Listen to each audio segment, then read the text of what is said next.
Hello viewers, welcome to taxaction.com. இந்த வீடியோவில் நாம் பார்க்க போகிற topic income from house property. Last வீடியோவில் நம்ம சேலரி இன்கம் பற்றி பார்த்துருந்தோம். அந்த வீடியோ பார்த்துருந்தீங்கன்னா உங்களுக்கு பிடிச்சிருந்ததுன்னா ஜஸ்ட் நம்ம சேனலுக்கு ஒரு லைக் அண்ட் சப்ஸ்கிரைப் பண்ணுங்கள் வியூவர்ஸ். சரி, இப்போ ஹவுஸ் ப்ராப்பர்ட்டி பற்றினா ஒரு சின்ன எக்ஸ்ப்ளனேஷன் பார்த்துடலாமா?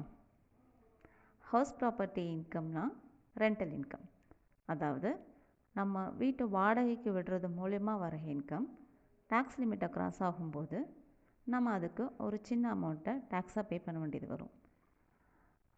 உங்களுக்கு வர இன்கமில் 100% இன்கமுக்கும் நீங்கள் டேக்ஸ் பே பண்ணணுன்ற அவசியம் கிடையாது. இந்த டேக்ஸை குறைக்கிறதுக்கு நமக்கு நிறைய பெனிஃபிட்ஸ் கொடுத்துருக்காங்க. அதில் ஒரு சில பெனிஃபிட்ஸ் பற்றி தான் நாம் இந்த வீடியோவில் பார்க்க போகிறோம். வாங்க நம்ம வீடியோக்குள்ளே போகலாம்.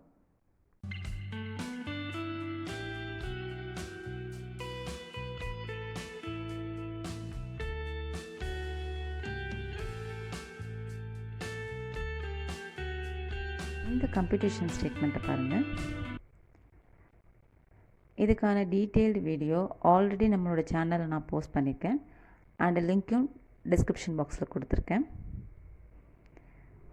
இந்த இன்கம் ஃப்ரம் ஹவுஸ் ப்ராப்பர்ட்டி குறித்து என்ன டவுட்னாலும் நீங்கள் என்கிட்ட கமெண்ட் பாக்ஸில் கேட்கலாம், நான் உங்களுக்கு ஆன்சர் பண்ணுறேன். அண்ட் இந்த சேனல் உங்களுக்கு யூஸ்ஃபுல்லாக இருந்ததுன்னா ப்ளீஸ் சப்ஸ்கிரைப் பண்ணுங்கள். தேங்க்யூ ஃபார் வாட்சிங்.